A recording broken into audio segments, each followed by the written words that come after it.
What's up, Polytopians? It's the Big BURR, and welcome back to another Polytopia Replay breakdown. And in this one, we have a really fun one for you. Have you ever felt the power of the super unit?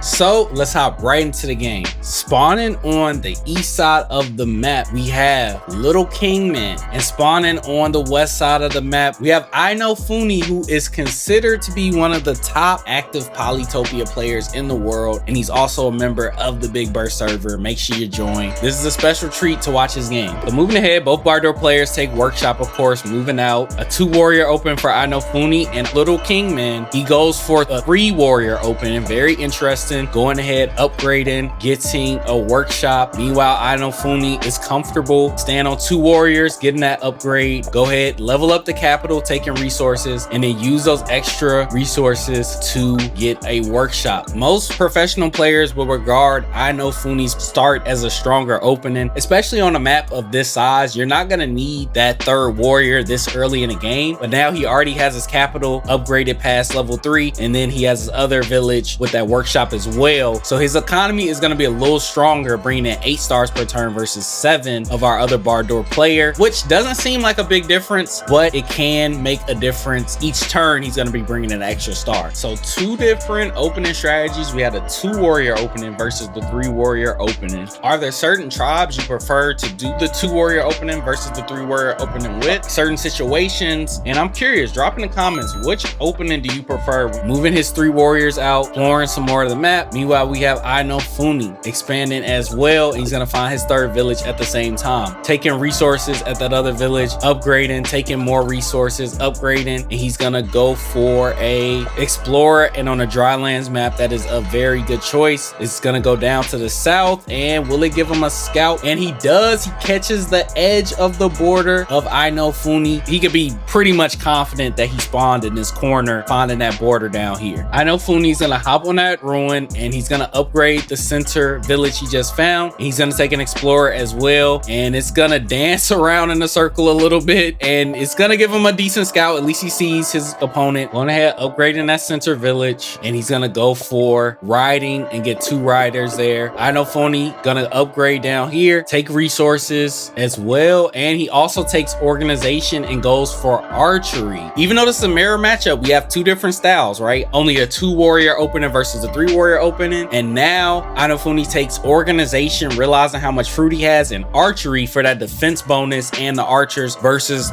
looks like our other BURR player is going to go for riders and roads here. So which strategy will prevail in this mirror matchup? So drop in the comments on turn 7, who do you think had the stronger opening strategy? Moving ahead, upgrading, taking workshop here, taking resources, and making 2 warriors behind it, upgrading that center village, going ahead, and he's going to take border growth. And very smart, because he gets more land in the center of the map. Even though he didn't get too many resources from that border growth, he does control more land in the center of the map, and it will help him get a stronger sawmill in the future, which he's gonna go ahead and take advantage of right away and get a big boy super unit in the middle of the map. Very strong position there. Moving ahead with the rider, attacking, doing some HP damage to that super unit. Moving ahead with the riders, going ahead, upgrading, capturing the village to the north, gets a workshop, and he's expanding down to the south as well, now on 4 villages. Meanwhile, Innofunni on 3 villages, expanding down to the south with those warriors, building a super unit, upgrading to get another super unit in the center. And a very smart play here, getting that 2nd super unit allows him to push that super unit, then using the move the super unit had, and put this village in danger. And with only riders and warriors, he's gonna have to sacrifice a lot of units to prevent this base from being sieged. So great job using that push out to put pressure on this village, which is right by his capital. Next, using those riders, realizing he has to do something, wasting so many units just to weaken that super unit down, and he still has 14 HP left on it, making a bunch of riders behind it, getting this village. But he does have the advantage, but now with 5 cities, taking an explorer there, and he gets a pretty good scout, knows where the capital is now. Next, Innofunni gets his first archers out on the map. Village gets sieged down to the south, moving ahead with these archers, and this is going to be a problem. Having these 2 super units with archers behind it is going to be very very hard to deal with. It allows him to have a strong defense, and he'll be able to control the map and really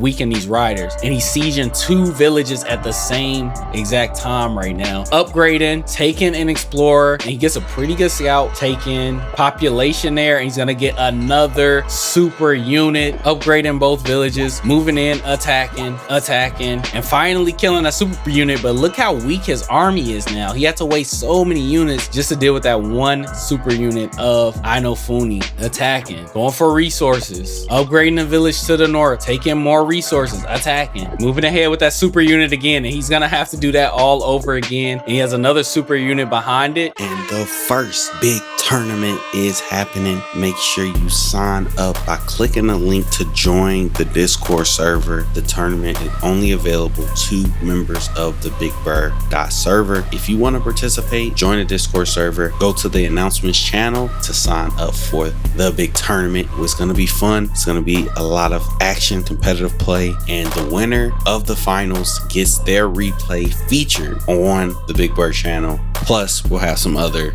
cool, fun surprises as well. So make sure you sign up for the first Big BURR tournament. And if we do our turn 10 check-in, Innofunni is ahead about 400 points in the score. In terms of economy, he's bringing in 20 stars per turn, and our Bardo player is bringing in 23 stars per turn. He has 6 villages compared to the 4, but those super units are a really big problem. Attacking with those riders and roads, being aggro, and he has to use his mobility advantage here, right? Healing up those riders, going ahead, taking population. Let's see how Innofunni will respond here. Moving in with archers, moving in with warriors, capturing the village to the north, and sieging this village again. Upgrading, getting another workshop, taking a super unit, and these super units are really the strength of his army. They're so powerful. He's having to waste so many units just to unsiege these villages. And I think instead of throwing riders at this super unit at this point, why not connect all of your villages, right? You have 5 villages. To be able to get his network monument, he should connect all his villages, use organization, and he could push this out and have a super unit here, because Innofunni doesn't have too much behind it. He has a strong defense, but in terms of offense, he's only attacking with 1 unit at a time. So don't waste all your mobility and your army. Moving ahead here, he's gonna get his first super unit on the map, finally connecting all those villages, going for a workshop here, building a bunch more riders, going for population, upgrading another super unit in the front lines, and that is huge here. And he's gonna upgrade and get another super unit. Due to the push out direction, it pushes it backwards, but he's able to push it back forward using a road, attacking, building that rider here, re-siege that village, using the gate of power, taking resources, moving ahead with the archers and the warriors, attacking,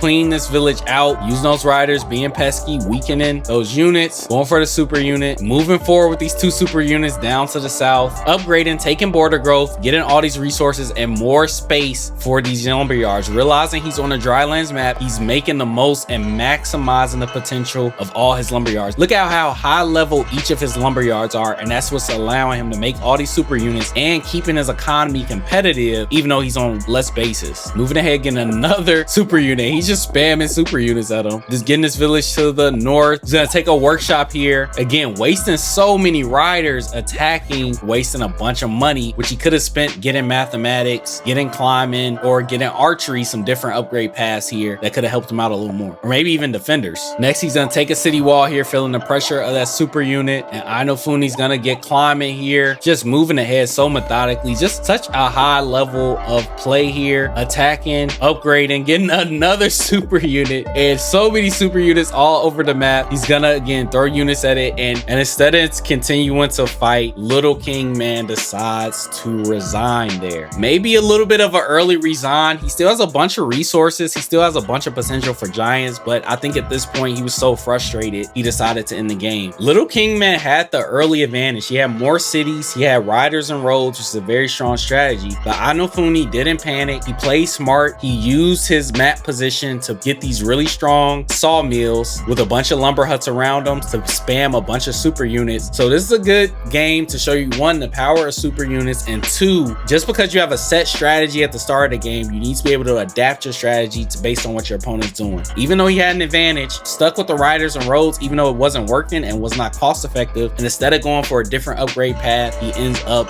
losing the game. Shout out Innofunni, you see the high level of play, even though being down in the mirror matchup, spamming those super units and comes back for the victory. So I hope you learned something today. If you want your replay submitted, make sure you join the server. And also, if you have any ideas for a video, I know how to beat Polaris, similar to my how to beat Semanti video, has been suggested a lot. Polaris is a tough trial to beat, so we're still working on making that video, but it will be coming out soon. Leave your feedback, drop a like, make sure those noties are on, and thanks, and I'll see you in the next video.